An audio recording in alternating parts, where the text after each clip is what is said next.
Mrs. Eleanor dropped her silver fork, causing a metallic clatter that turned several heads in the dining room, but she couldn't care less about etiquette or the disapproving glances from the waitstaff.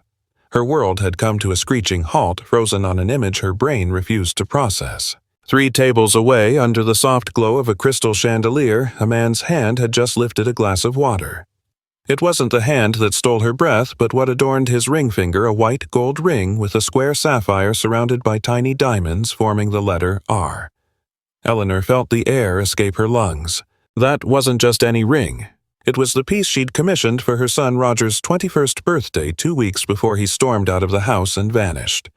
The man wearing the jewel, Julian had no clue he'd just awakened a ghost from 20 years ago. With his sun-weathered face and calloused hands from years of manual labor, maybe farming or auto repair, Julian looked out of place in this upscale Manhattan restaurant with its starched tablecloths. He seemed uncomfortable in his slightly tight jacket, like it was borrowed or outdated. Yet his focus was entirely on the little girl sitting across from him, Valerie, his 4-year-old daughter. The child, oblivious to the luxury and the brewing tension, played with a napkin, giggling with that pure innocence only kids who feel unconditionally loved possess. Eleanor gripped the edge of her table to steady herself. Memories crashed over her like violent waves. It had been 20 years since she'd seen that blue sparkle. The police had closed Roger's case as a voluntary disappearance, but a mother knows, a mother feels when the thread snaps. And now, this sacred object was on the hand of a stranger who looked like he was struggling to cover the bill. Eleanor's mind, sharpened by grief and isolation, began weaving dark tales. This man must be responsible for her tragedy. He'd stolen from her son, or was some opportunist who found the ring and pawned it. Anger replaced the shock. She couldn't let him leave.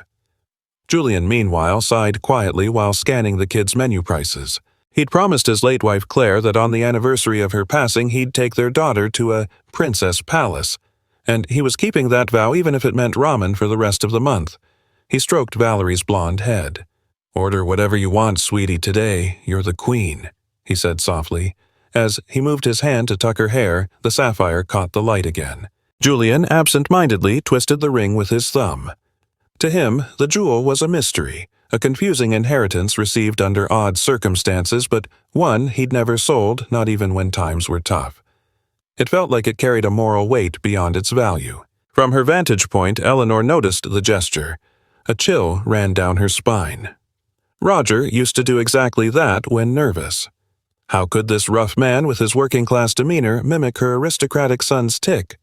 Her curiosity turned into a physical need for confrontation. She wouldn't call the manager. Not the police yet. She needed to look this man in the eyes to see his soul before accusing him. She dabbed at her furtive tears with a linen napkin and stood.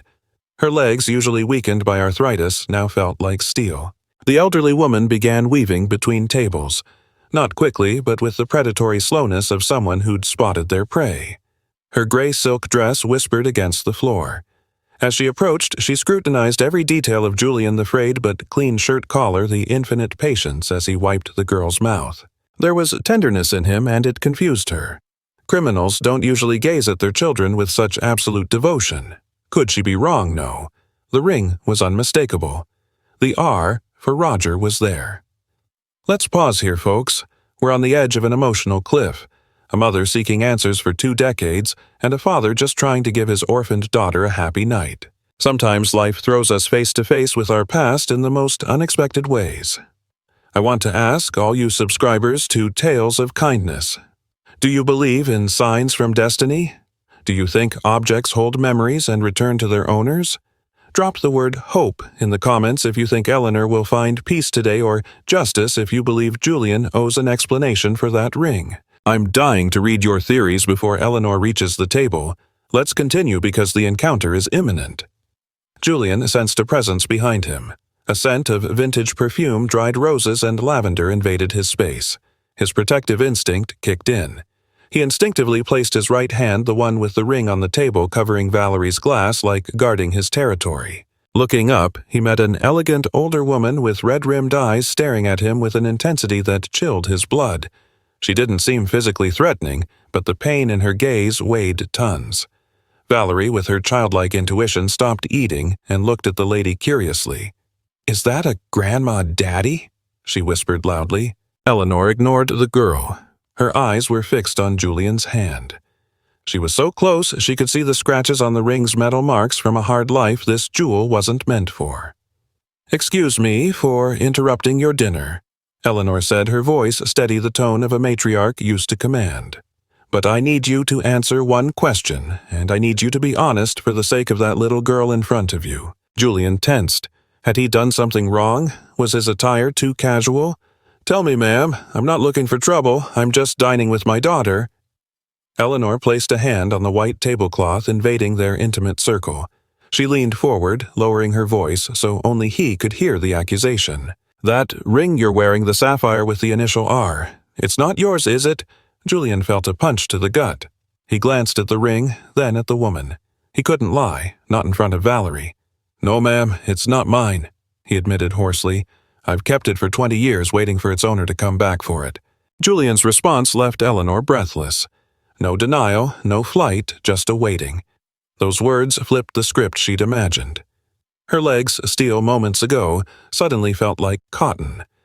Julian's confession disarmed her completely. Without asking, breaking every etiquette rule she'd followed for 6 decades, she sank into the empty chair beside little Valerie. The girl looked at her with big eyes and offered a piece of bread, instinctively sensing the old woman's distress. Julian didn't protest the intrusion. Instead, he signaled the waiter for a glass of water. He could see she was on the verge of collapse. The ring on his hand now felt like it weighed a ton. 20 years, Eleanor asked in a threadbare voice, clutching the table's edge. "My son disappeared 20 years ago. His name was Roger. He was 21, with curly hair and a smile that lit up everything. Did you see him?" Julian nodded slowly, his gaze clouding as he transported back to a night he'd tried to forget but carried etched in his memory. "I didn't know his name then, ma'am. To me, he was just the kid from the bridge. It was during the big storm in November 2005. I was working as a night delivery driver back then. I was on my motorcycle crossing the old Hudson Bridge when I saw a car skid out of control toward the river. No one else saw it. The rain was like a solid wall. I didn't think twice. I scrambled down the embankment and jumped into the icy water. The car was sinking fast. I managed to pull out the driver, a scared young guy soaked with a bad head wound. I dragged him to shore, praying he wouldn't die in my arms." Eleanor listened, hands pressed to her chest, picturing the scene. Her son, her precious Roger, alone and injured in the dark. "He was in shock," Julian continued, lowering his voice to not scare Valerie, who was now doodling on a napkin. He didn't remember, his name, didn't know where he lived, just shivered and stared at his hand. He had this ring. Julian raised his right hand, showing the sapphire under the restaurant's light. "He gave it to me before passing out. Grabbed my wrist with desperate strength and said, 'Don't let them take it. It's my mother's. If something happens to me, make sure it gets back to her.'" Those were his exact words. Back to her. Then he fainted. I got him on my bike somehow and rushed him to the General Hospital ER. Tears streamed silently down Eleanor's cheeks, ruining her flawless makeup, but she no longer cared. "I went to the hospitals," she sobbed. "I searched everyone for months. Why didn't I find him? Why didn't anyone tell me he was there?" Julian looked down, ashamed of a system he knew was cruel to the nameless. "Because he had no ID, ma'am. His wallet went in the river. They registered him as John Doe. He was in a coma for 3 weeks. I visited every day after my shift, waiting for him to wake up so I could find his family. But when he woke..."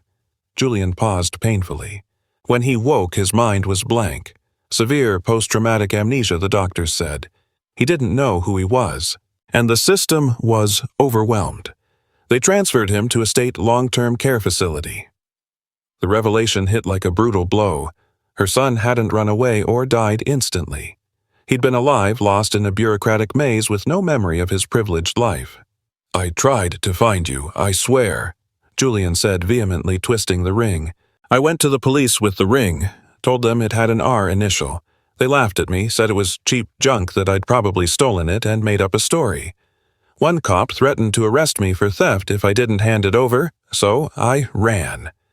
I kept the ring because it was his only link, the only connection to his past.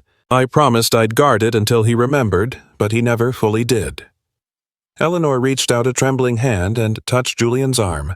The rough fabric of his jacket contrasted with her pampered skin. You cared for him?" she asked, hope and terror mixing in her throat. I couldn't leave him alone, ma'am. I was an orphan too. I know what it's like to have no one. So I became his family, visited every Sunday, brought magazines, music, talked to him. I named him Gabriel because he appeared like a fallen angel in my life. For 20 years he was my best friend, even if he didn't know who I really was. He didn't talk much, but he always looked at my hand for this ring. It gave him peace to see it safe. Let's make a deep emotional pause here. We're uncovering that Julian isn't a thief, but a silent hero, a poor man who adopted a wealthy stranger as his brother out of pure humanity. Folks, from Tales of Kindness, this story tugs at the heart. How many of us would do the same? Caring for a stranger for 20 years without asking for anything in return is the highest level of love for your neighbor. I want to ask, have you ever cared for someone who wasn't family? Drop compassion in the comments if you think Julian deserves a heavenly reward. And if you're tearing up like me, share this video. Let's continue, because Eleanor needs to know where her son is now. Where is he? Eleanor demanded, standing abruptly, nearly knocking over her chair. Take me to him. My car's outside. My driver will take us. I'll pay anything. Please tell me he's still alive. The mother's desperation was palpable. She wanted to reclaim 20 lost years in an instant. She wanted to hug her Gabriel, her Roger, and tell him Mom never stopped searching. But Julian's face shifted. Kindness mixed with infinite sadness. He looked at Valerie, who'd stopped drawing, and gazed at her dad with worry. Sit down, please, ma'am, he whispered, his voice cracking. We don't need the car. He's not at the state facility anymore. Eleanor felt the world go black. Did he die? She asked, her heart shattering. I arrived too late after 20 years, too late by days. No, he didn't die, Julian said, quickly seeing her panic. Well, not in the way you think. 3 years ago he got pneumonia. It was bad. I didn't have money for a private hospital. I spent all my savings sold. My bike did everything, but he faded. Julian drew a breath, steeling himself to release the truth he'd guarded so closely. The night before his body gave out, he had a moment of clarity, just one. He looked me in the eyes, saw the ring, and smiled. He said, Tell Eleanor I'm sorry. Tell her it wasn't her fault. It was the first time he said a name, Eleanor. I didn't know who Eleanor was. I searched that name in missing persons lists, old newspapers, but Eleanor's common. When he passed, I buried him properly, not in a pauper's grave. I paid for his funeral with 2 years' work and wore the ring. I wore it so if I ever crossed paths with this Eleanor, she'd see the jewel. And today, you saw me. Eleanor's sobs weren't loud. It was a silent, profound break, like a dam yielding to years of pressure. She covered her face with her jeweled hands, whispering her son's name. He forgave me, she repeated through tears. He forgave me. You don't know this, Julian, but the night he left, we fought. We fought terribly. I wanted to control his life. I wanted him to marry someone from our social circle, and he craved freedom. I said horrible things, told him if he walked out that door he'd no longer be my son, and he walked out. For 20 years, those words burned my tongue. Every morning I thought he died hating me. Knowing he thought of me at the end is the greatest gift. Julian moved, extended his hand, and bridging the social gap, took the old woman's hand across the table. The sapphire ring gleamed under the light now, not as stolen goods, but as a bridge between worlds. He never hated you, ma'am, Julian said gently. Even with his memory broken, his heart was whole.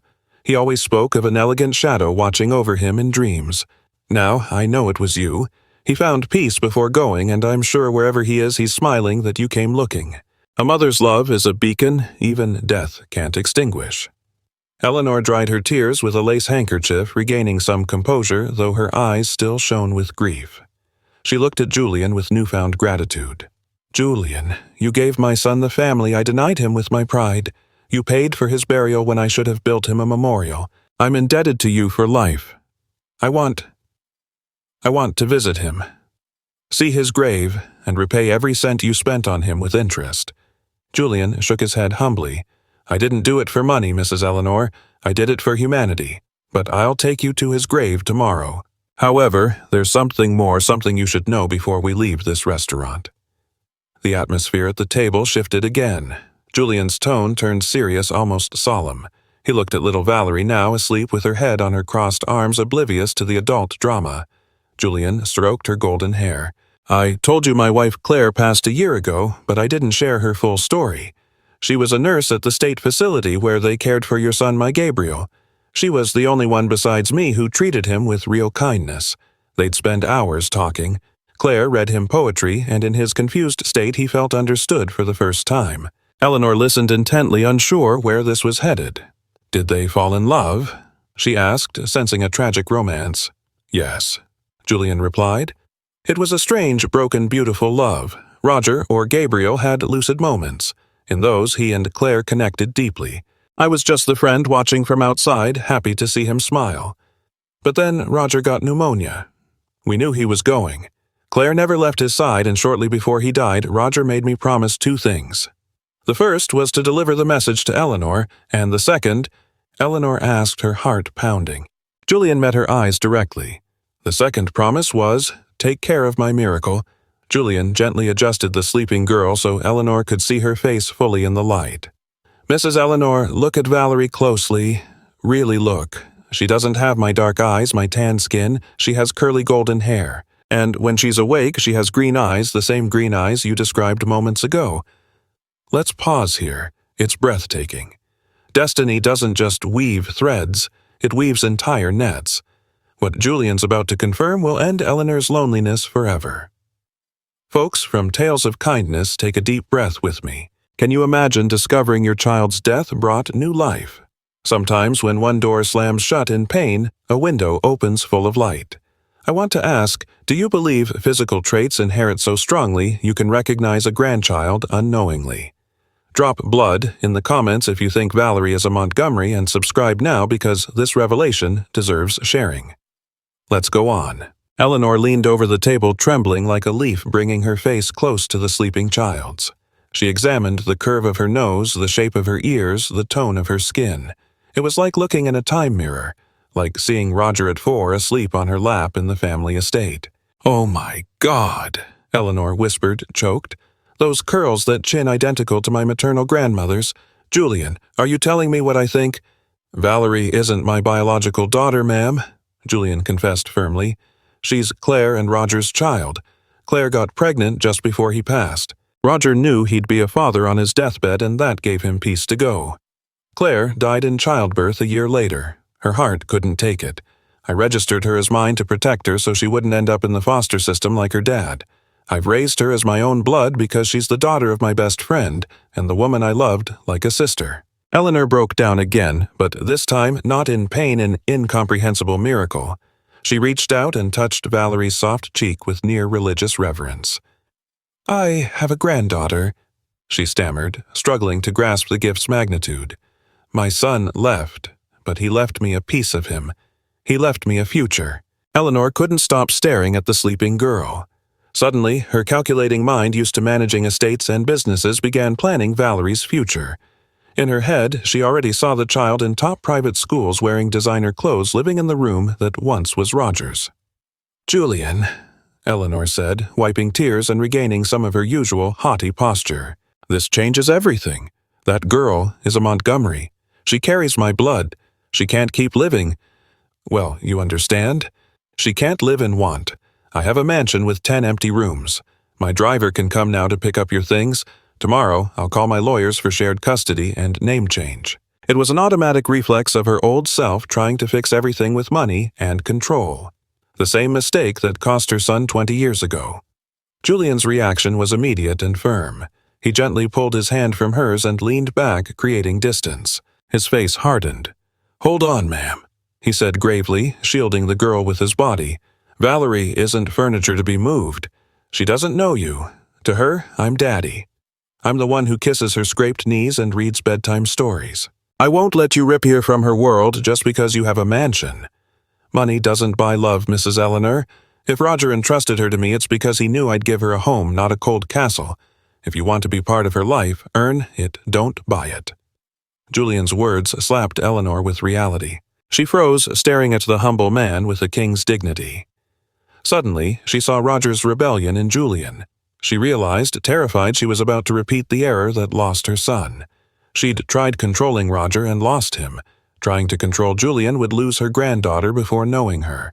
"You're right," she whispered, voice broken by humility. Forgive me, Julian. It's the habit of a lonely old woman thinking she can fix pain with checks. I don't want to sin twice. Please don't shut me out. I'll accept your terms. I'll do as you say. I just want to know her." Julian saw her sincere regret and relaxed his guard. He nodded slightly. "All right, Mrs. Eleanor. Let's start slow."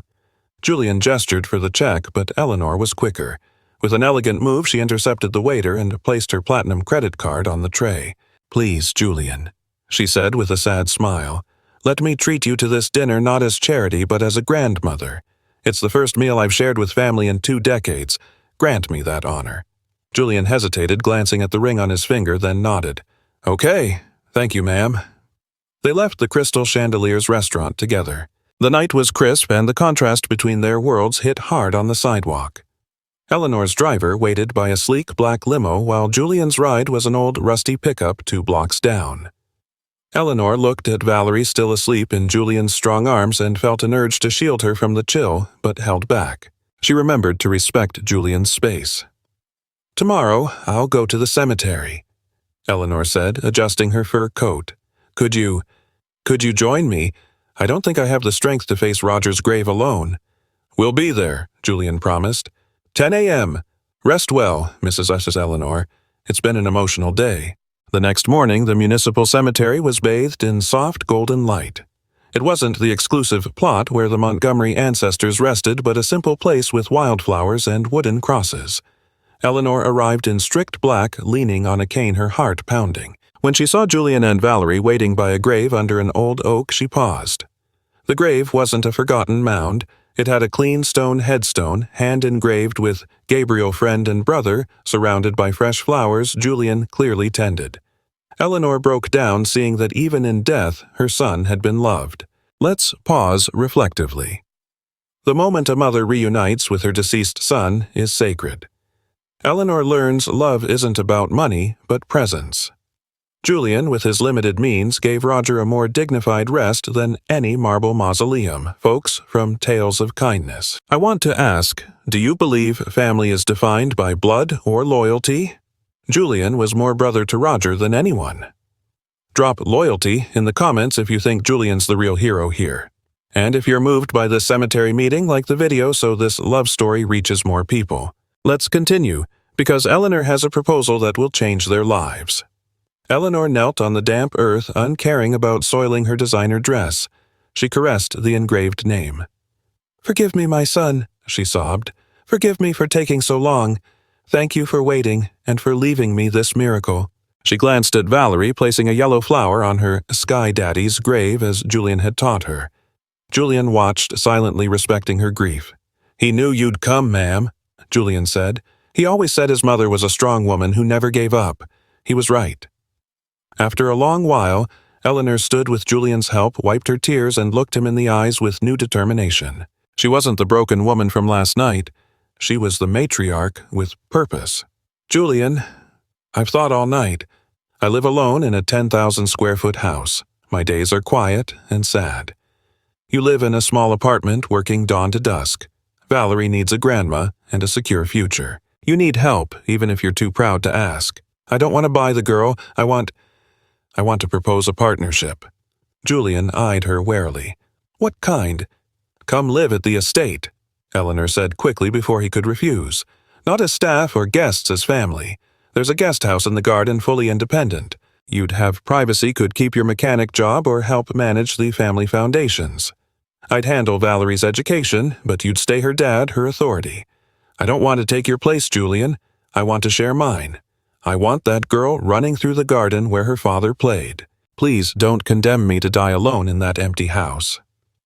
Julian looked at the estate gardens through the car window, then at Valerie sleeping peacefully in the back seat, and finally at Eleanor.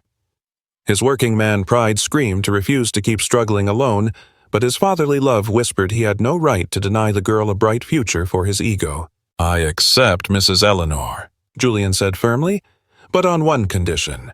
I won't be a kept guest. I'll handle the property maintenance, fix the roof, tend the garden, ensure this place doesn't fall apart. I want to earn the bread my daughter eats." Eleanor smiled, a genuine one that shaved off 10 years.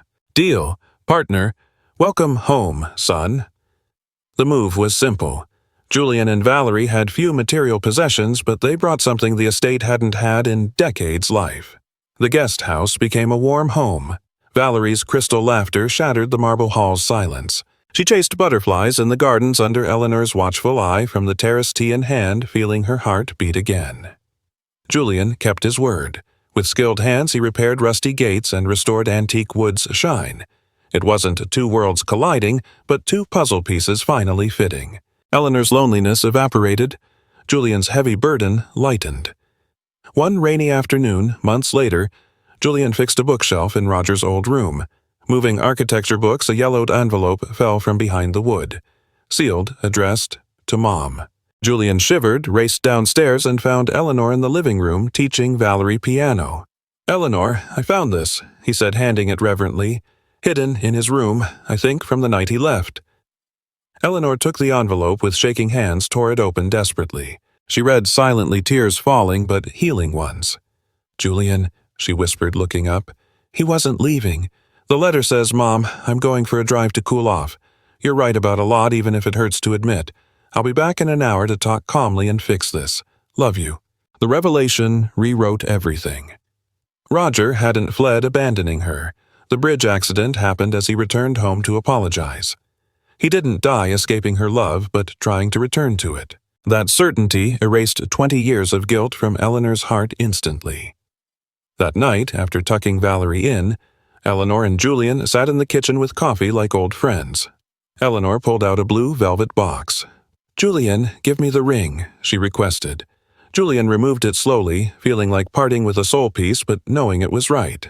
He handed it over. Eleanor held the ring, gazed nostalgically. Then, to Julian's surprise, took his hand and slipped it back on.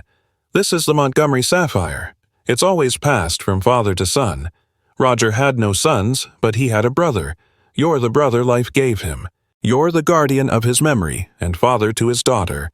It belongs on your hand, Julian. Wear it proudly." Years flew by as they do in happiness. Valerie grew surrounded by love. With her grandmother's aristocratic wisdom and adoptive father's hard-working humility, she became a brilliant architect, blending her biological dad's shattered dreams with her dad's tenacity. Eleanor aged but didn't wither. She lived her final years amid noise, birthday parties, family dinners, and peace. She never dined alone in a cold restaurant again.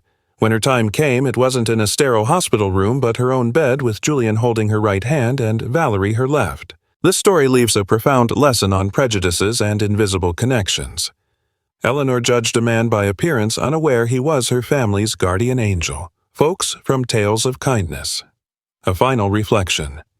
How often have we misjudged someone by looks, missing a heart of gold? Please comment family if you believe heart bonds are stronger than blood.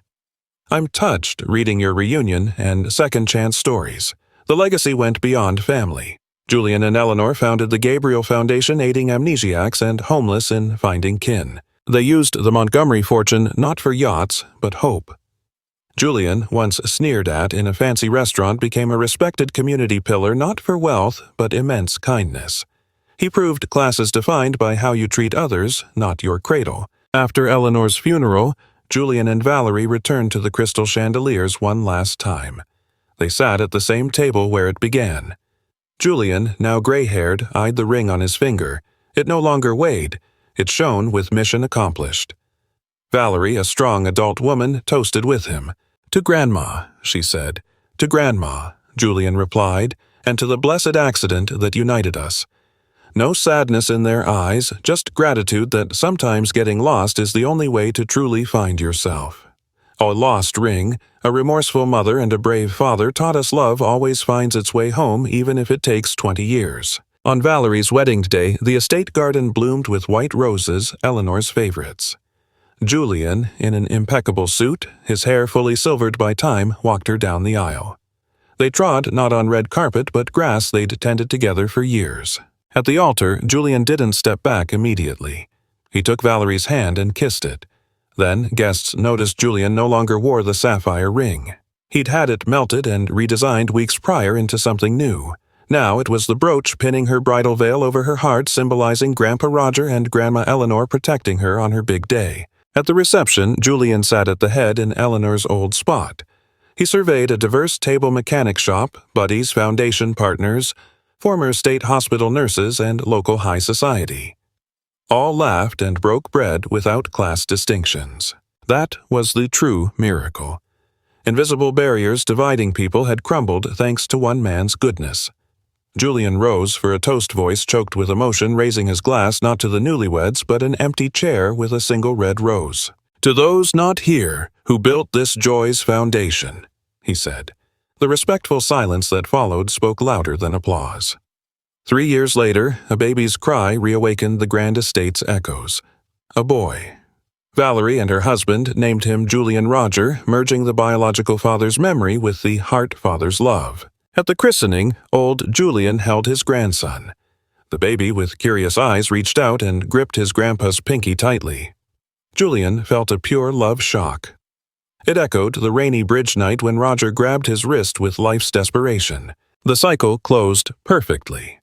That stormy night's anguish transformed 2 generations later into a sunny afternoon's peace with a healthy child in arms.